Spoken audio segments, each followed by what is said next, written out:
एक बूढ़ी माँ की दर्द भरी कहानी। 3 साल हो चुके थे बेटे को अपना घर छोड़कर विदेश में बसे हुए। इन 3 सालों में बूढ़ी माँ और ज़्यादा बूढ़ी हो गई थी। 75 वर्ष की उम्र में सुलोचना देवी की याददाश्त काफ़ी कमज़ोर होती जा रही थी। उन्हें रोज़मर्रा की चीज़ें याद ना रहती, लेकिन जो उन्हें हमेशा याद रहता था वो था उनका प्यारा बेटा। दिन हो या रात, एक पल भी ऐसा ना होता जब वह अपने बेटे को याद ना करती। दूसरी तरफ बेटा था जो साल भर में एक आध बार फ़ोन लगाता, वो भी सिर्फ 2 मिनट के लिए, और फ़ोन काट देता। फिर भी यह बूढ़ी माँ टकटकी लगाए अपने बेटे का इंतज़ार करती रहती थी। और फिर एक दिन विदेश से बेटे का फ़ोन आया। बोला, हेलो हेलो, सुन रही हो ना माँ? अनिल बोल रहा हूँ। तुम्हारा बेटा, कैसी हो माँ?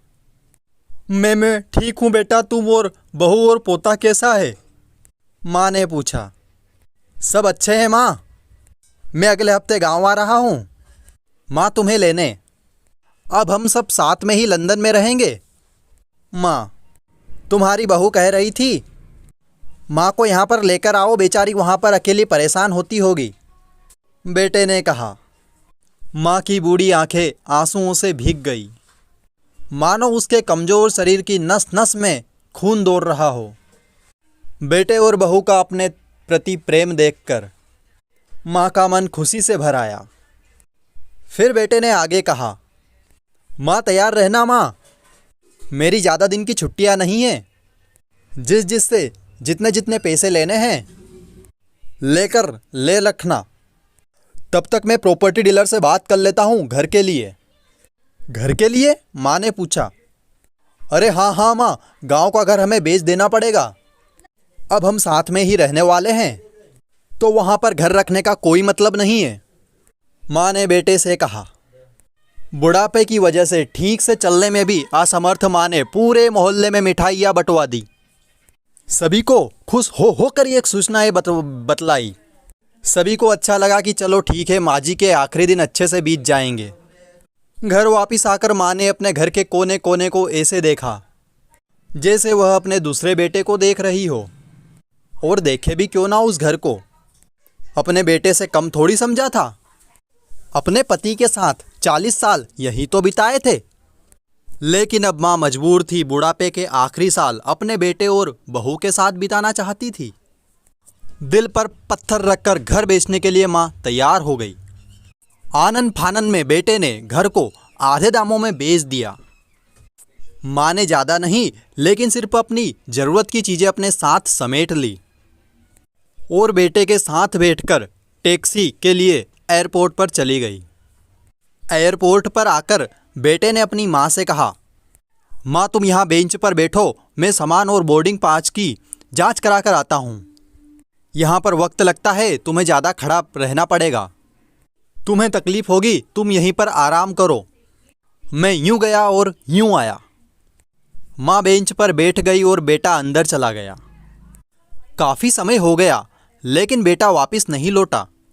माँ सोचने लगी ज़्यादा भीड़ रही होगी, इसलिए बेटे को आने में देर लग रही होगी। अंधेरा होने को आया, अब तो लोगों की चहलकदमी भी बंद हो गई। माँ को अब चिंता होने लगी। एक कर्मचारी ने आकर पूछा, किससे मिलना है माँ जी आपको, यहाँ पर क्यों बैठी हो?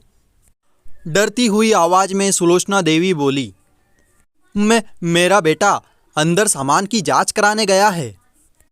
लंदन जा रहे हैं हम। क्या नाम है माँ जी आपके बेटे का? कर्मचारी ने पूछा। अनिल नाम है मेरे बेटे का, सुलोचना देवी ने बताया। कर्मचारी अंदर गया और थोड़ी देर बाद बाहर लौटा। उसने सुलोचना देवी से कहा, माँ जी लंदन जाने वाली फ़्लाइट तो दोपहर में ही जा चुकी है और आपका बेटा भी उस फ्लाइट में बैठकर लंदन जा चुका है। अब आपके यहाँ बैठने का कोई मतलब नहीं है, आप भी अपने घर चले जाइए। क्या जा चुका है? मैं घर जाऊँ? घर? माँ की आंखों से आंसुओं के सैलाब उठने लगे। जैसे तैसे घर माँ पहुँची तो जो घर उसका अब था ही नहीं, बिक चुका था। वो वहीं बरामदे में तुलसी के पास सो गई। घर के नए मालिक को उस पर दया आई तो एक कमरा किराए से उसको दे दिया। पेंशन के पैसों से घर का किराया और खाने का बंदोबस्त हो जाता था। दिन बीतने लगे। कुछ दिनों बाद घर के नए मालिक ने सुलोचना देवी से कहा, माँ जी, आप अपने घर के रिश्तेदार के यहाँ जाकर क्यों नहीं रुकती है? इस उम्र में आपके लिए वहीं अच्छा रहेगा। हाँ, अच्छा तो होगा, लेकिन अगर मेरा बेटा आया तो उसका ख्याल कौन रखेगा? मेरा बेटा बहुत भोला है, उसे अपना ख्याल रखना बिल्कुल भी नहीं आता। मैं कहीं नहीं जाऊंगी, क्या पता कब उसे मेरी ज़रूरत पड़ जाए। माँ ने कहा। दोस्तों, सच बता रहा हूँ, माँ की ऐसी बातें सुनकर मेरी आंखों में आंसू आ गए।